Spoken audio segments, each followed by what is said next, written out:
Chapter 1, Blood and Chains. Year 1442. Transylvania was as cold as unkept oaths.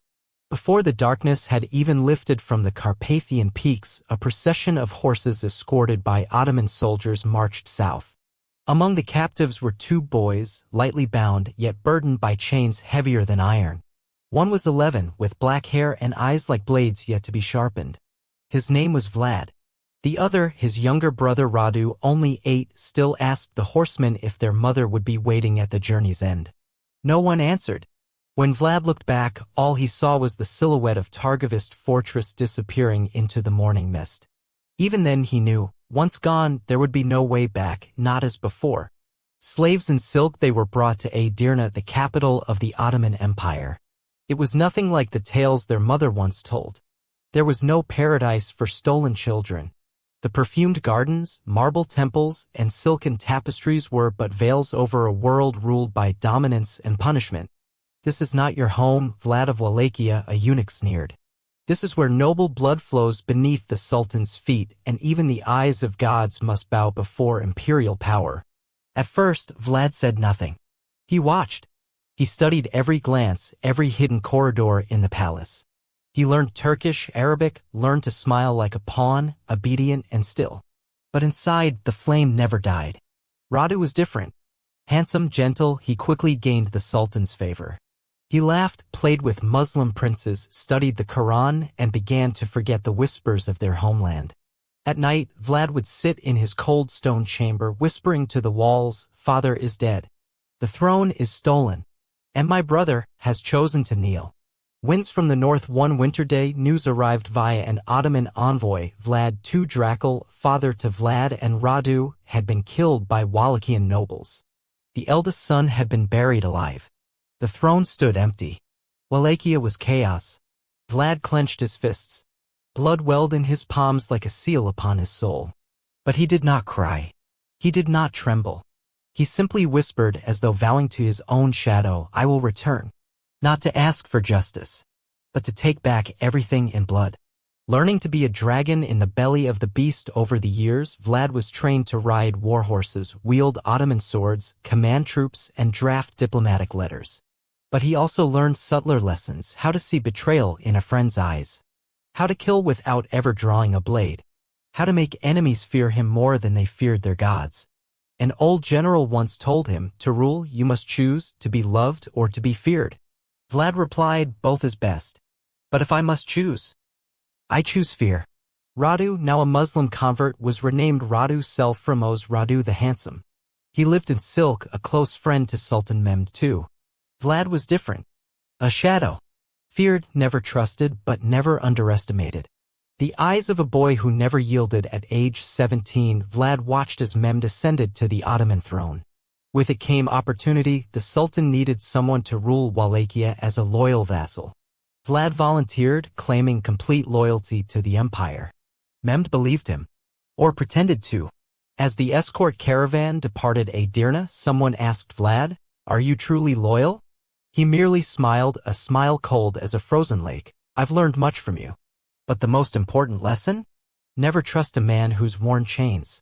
Returned to Wallachia in 1448, Vlad set foot on his homeland once more, into the gray storm of history.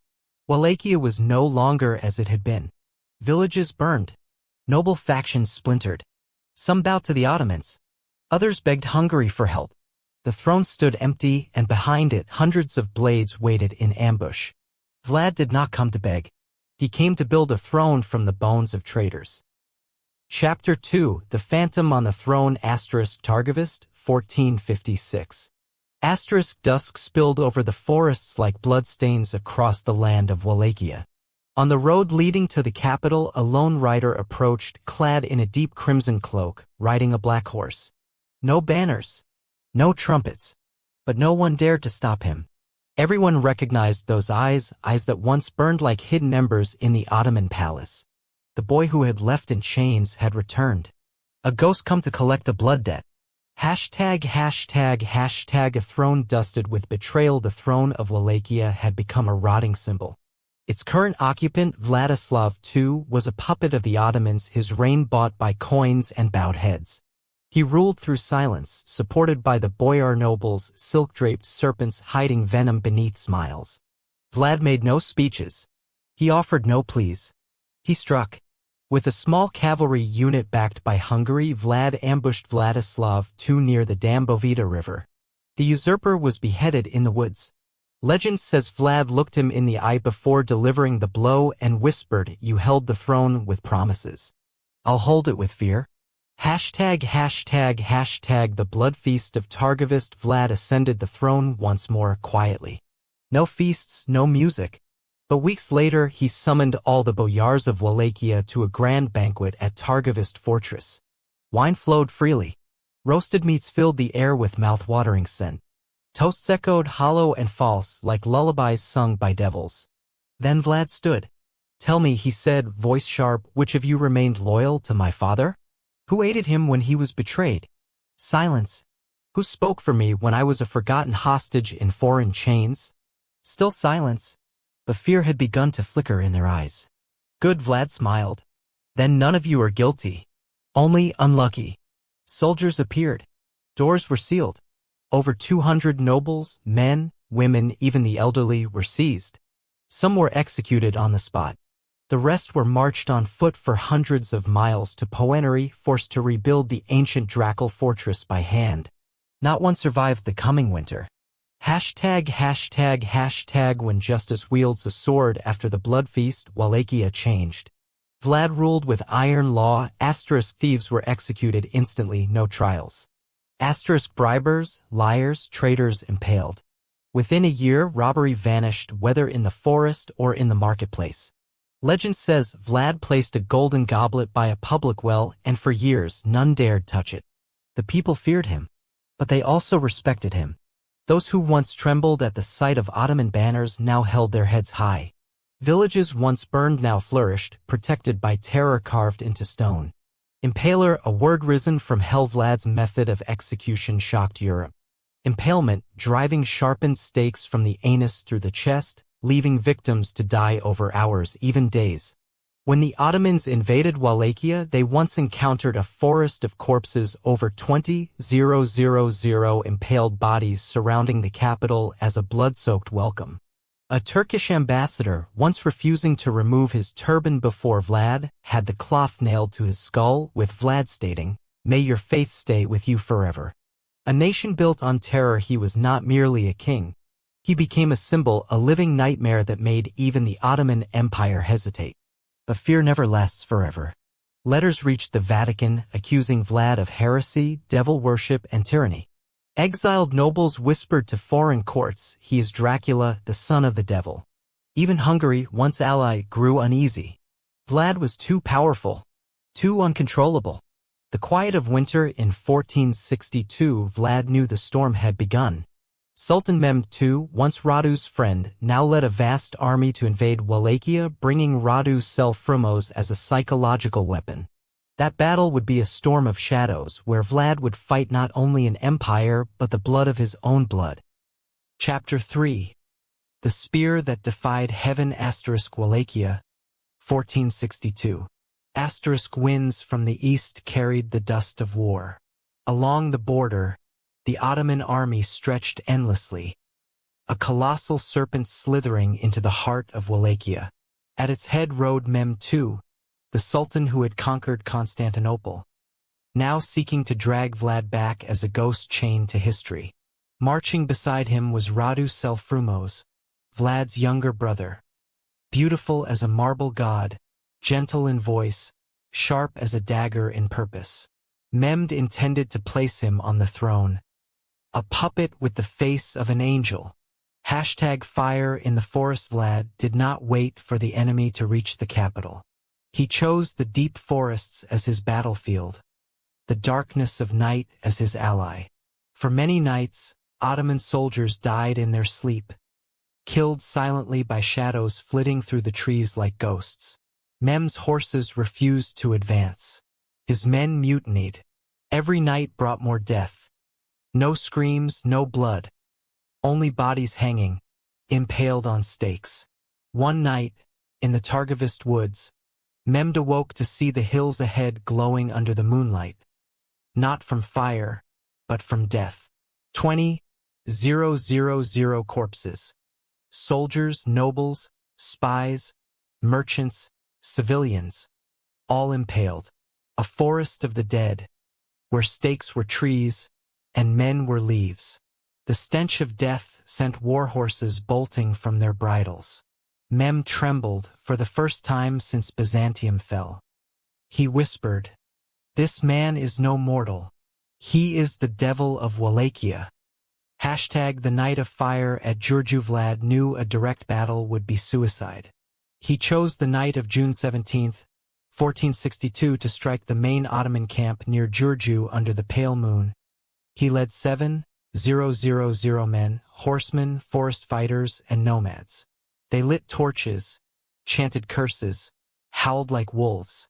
Vlad, clad in blood-stained armor, rode a black horse straight toward Mem's tent. "I don't need to kill them all," he told his captains. "I just need to pierce the heart." He nearly reached the Sultan's tent, but the Janissaries intercepted. Chaos erupted. Vlad withdrew through a storm of blood and corpses. He failed to kill Mehmed, but the Ottoman camp was paralyzed for 3 days. Their morale shattered. Radu, the face of betrayal. Meanwhile, Radu advanced by another path. Unlike his brother, he did not use fear, he used promises. He told the people of Wallachia, he would end the war. Forgive those who had supported Vlad. Open a golden age of trade with the Ottomans. The nobles began to waver. They had once feared Vlad. Now they craved life more than justice. When Mehmed retreated, Radu took the capital. Vlad was forced to flee to Transylvania, seeking help from the King of Hungary. But the people's hearts had changed. The hero betrayed Matthias Corvinus, King of Hungary, refused to help Vlad. Instead, under pressure from the Vatican over Vlad's brutal executions, he imprisoned him. The Prince of Wallachia was shackled, held in a Hungarian fortress for 12 years. A forged letter, supposedly written by Wallachian nobles, funded by the Ottomans, described Vlad as a blood-drinking vampire, a living Satan. The man who had defied an empire was betrayed by the very people he had defended. Through the darkness, but chains did not kill his will. In prison, Vlad wrote letters. He learned to read, to write, to debate with European knights. He reforged his ideals. "If I cannot rule with love," he wrote, "then let fear become the fortress of justice." He married a Hungarian princess. They had a son. After 12 long years, unrest in Wallachia forced Hungary to release Vlad and support his return to the throne. Return from the ashes in star 1476 star. Vlad returned to Wallachia. No longer the young phantom of the past, but a warrior forged in blood, betrayal, and silence. When the people saw him return, they knelt. They no longer cried, "Prince!" They cried, "Dracula, lead us to freedom once more." Chapter 4, Blood on the Snow of Transylvania. Wallachia, winter of 1476. Snow blanketed the Carpathian Mountains, towering like stone walls encircling Wallachia. In that grim, shadowed cold, Vlad III Dracula ascended the throne for the third and final time. There were no cheers, no coronation, only swords, blood, and vows whispered into the winter wind. The final reign. Vlad returned to power in a land ravaged by war and betrayal. The people had grown weary of Radu's puppet regime, and the nobles who once turned against Vlad now bled beneath his sword. "Those who kneel before the enemy shall not be spared by my hand." Vlad, on the first day of his return to power, he hanged collaborators with the Ottomans, impaled pro-Turkish boyars. Legends say that in the winter of 1476, the snow along the Dambovita River ran red with blood.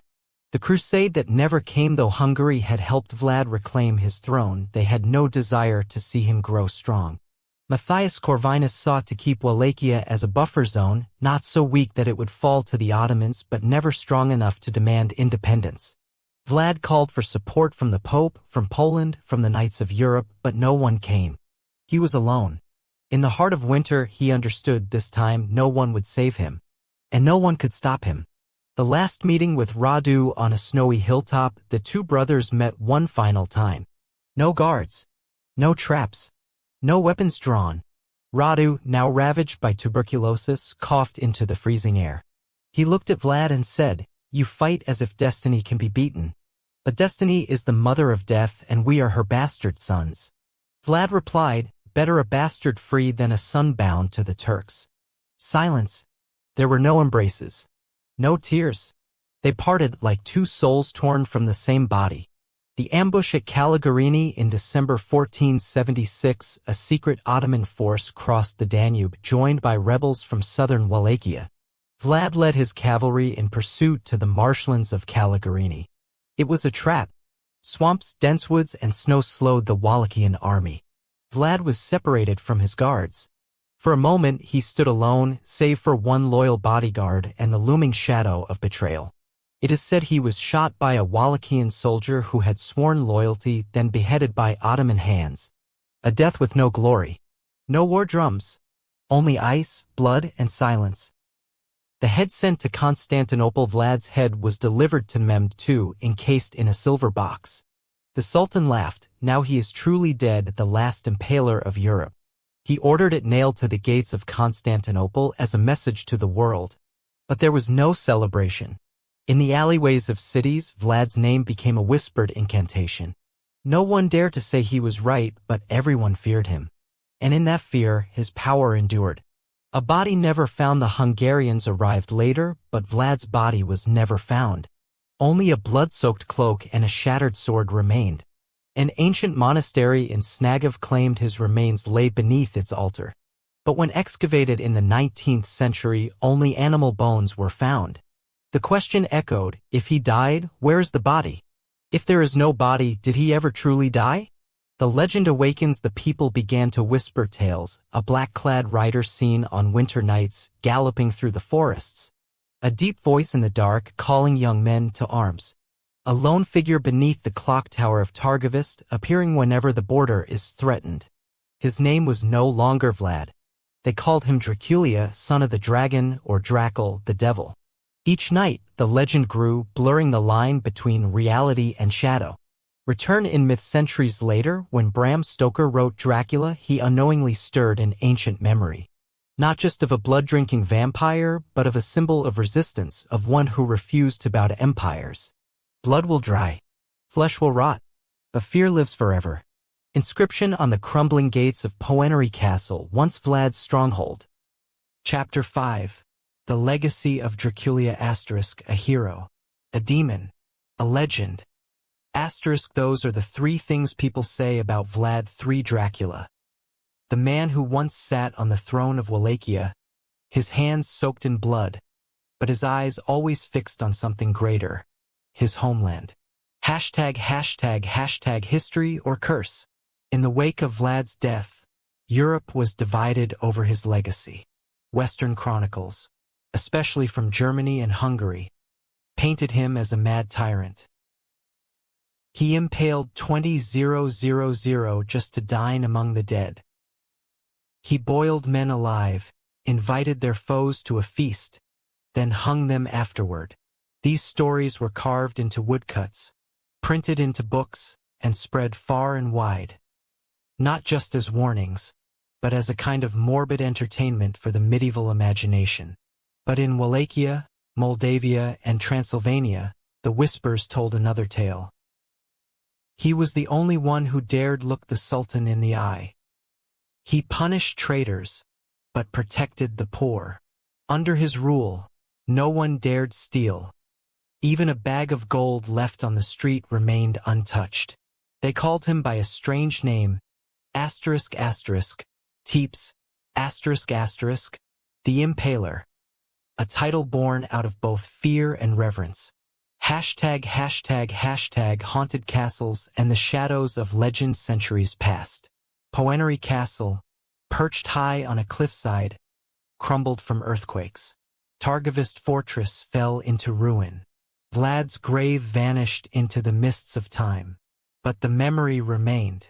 The legend grew, rising from folklore into literature. In 1897, an Irish novelist, Bram Stoker wrote his magnum opus, Dracula. Though he never set foot in Romania, he drew inspiration from tales of Vlad, turning the historical prince into an immortal vampire count, dwelling in a dark castle, drinking the blood of the living. Vlad Tepes, the warrior who fought the Turks, had become Dracula, the dark lord of Western popular culture. Hashtag saint or monster. The modern world finds no easy answer. To human rights scholars, Vlad was a brutal executioner, a cruel tyrant unworthy of praise. To Romanian historians, he remains a national hero, one who stood alone against two mighty empires and never bowed. In 1976, on the 500th anniversary of Vlad's death, a fierce debate erupted among academics and media. Films, books, even comic books raced to reinterpret his image. And yet, in Snagov, rumored to be his final resting place, locals still light candles on winter nights. They still whisper the name Voivod Vlad in prayer, not for the vampire, but for the man who once dared to stand in the heart of darkness. Hashtag the legacy that remains today. Vlad's name lives on in the hearts of Romanians. Roads bear the name Vlad Tepes. His statues rise in Curtea de Argeș and Targovist. National history books honor him as one of the defenders who held back the forced Islamization of the region. And for the world, he is a symbol with many faces. Hero, tyrant, myth, shadow. It all depends on who tells the story. Hashtag the last words of Dracula. If there is one phrase believed to be Vlad's final words, it comes from a Benedictine monk who recorded them during Vlad's imprisonment in Hungary. You call me a devil because I killed traitors. But who will call devil those who betray their own blood? No one has ever answered. But even now, when the wind howls through the forests of Transylvania, when the blood moon shines on ancient clock towers, and when the world once again faces the darkness of ambition and betrayal, people still whisper, Dracula never truly died. /Fin/.